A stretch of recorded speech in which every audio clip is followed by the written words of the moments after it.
the Navy ships were standing off, the ones that had avoided this. See, remember that in a flotilla of destroyers that way, the rule is follow the leader. You don't. You may be navigation officer, but it's none of your goddamn business. You follow that guy up there at X number of yards. See.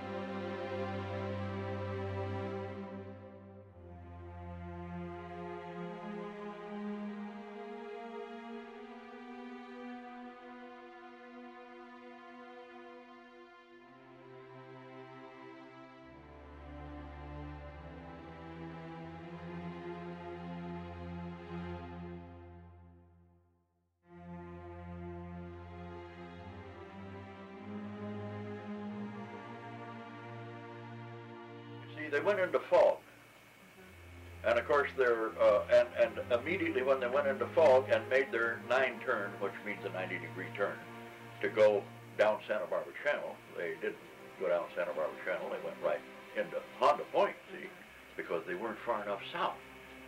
They computed their speed by RPM on their props, and this is highly unreliable. It was brought out. Because what about currents and so forth? You see, the prop turns 1,000 RPM. Maybe you should be a mile, but maybe you weren't. And the radio compass stations were in their infancy. The compass station kept telling them that they weren't at the point to where they should turn. But Watson, when they said to Watson, now, here's the Commodore. He's the guy that calls the shots. What do we do? Watson says, at 1000, 10 o'clock, you turn 9 down Santa Barbara Channel. So the guy said, I don't think that's right, but by God, the skipper says, and that's the way we do it. So they turned, and they went into the fog, and immediately when they hit the rocks, all of their generating supplies and everything else went out. They couldn't flash signals. Oh yeah. See, their radio was out. They couldn't radio anybody. There was only one ship in that whole thing, the Chauncey, that had battery radio equipment. See, in those days, you know, they didn't have auxiliary equipment like they got now, and the Chauncey was the only thing that we heard in San Francisco, and he didn't send an SOS. What he says, the squadron's in trouble.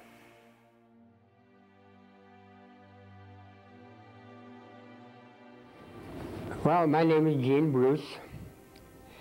I joined the Navy at the age of 15, went through training in Goat Island in San Francisco Bay. My first assignment was to the USS Chauncey, a destroyer, at San Diego. Well, the following May of that year, same year, 1923, was my 16th birthday.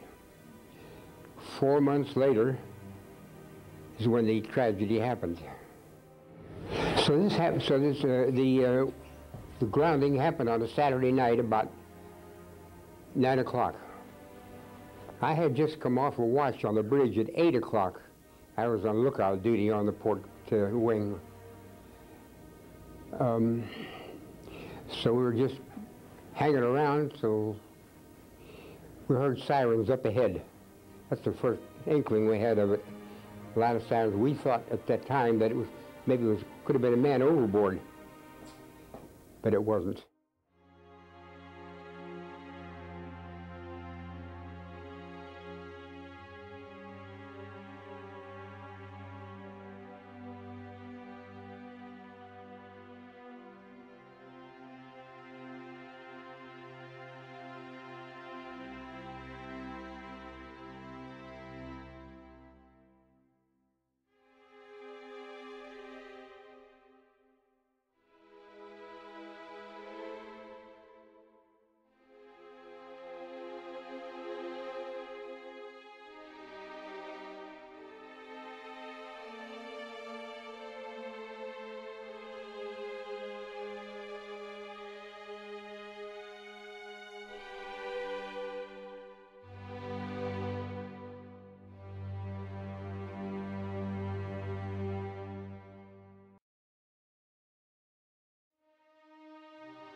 We tried to get out of there, go astern, back out.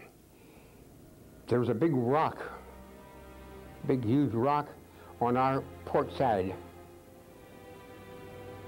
And the young, the one that went over the, flipped over on her side, that's where most of the lives were lost, on the young. They were trapped inside. Young Cobra couldn't get out. So we were trying to go astern between this big rock and the young. And some waves, stuff like surf, washed us up against the young.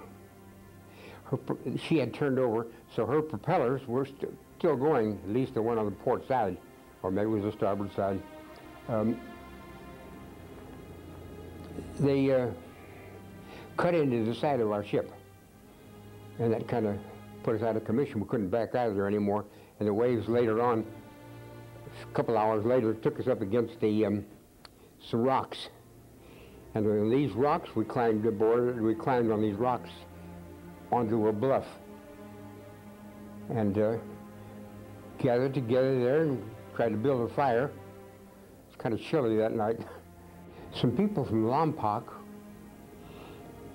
they came and brought us hot coffee and stuff.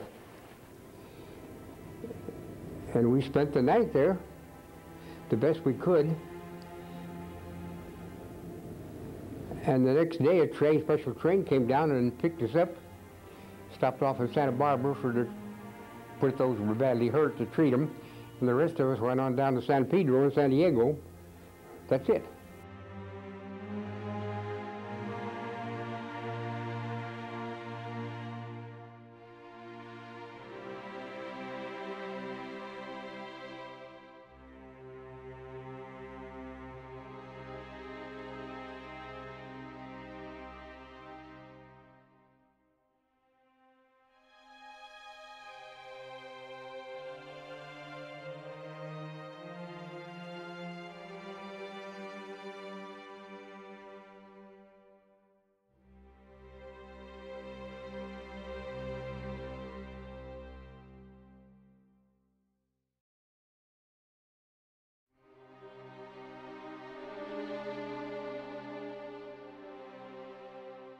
None of these guys had uniforms on, see, because it was 9:30 or 10 o'clock at night. They were all in bed.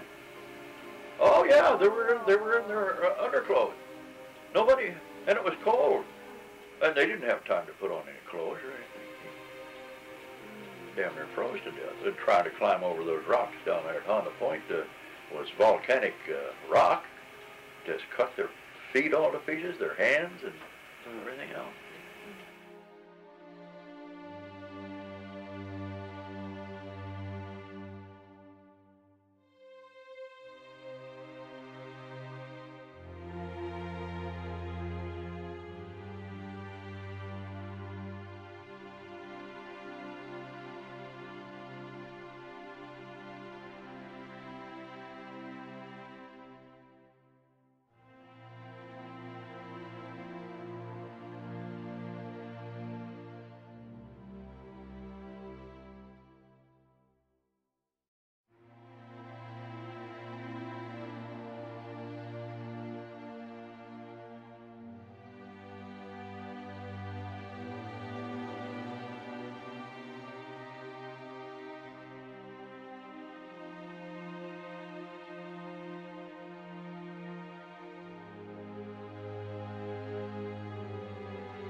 It has become tradition that those who have lost their lives at sea are honored through the dropping of a wreath. The members of the 76th helicopter flight here at Vandenberg Air Force Base want to honor the 23 who lost their lives at Honda Point by the dropping of a wreath in their honor.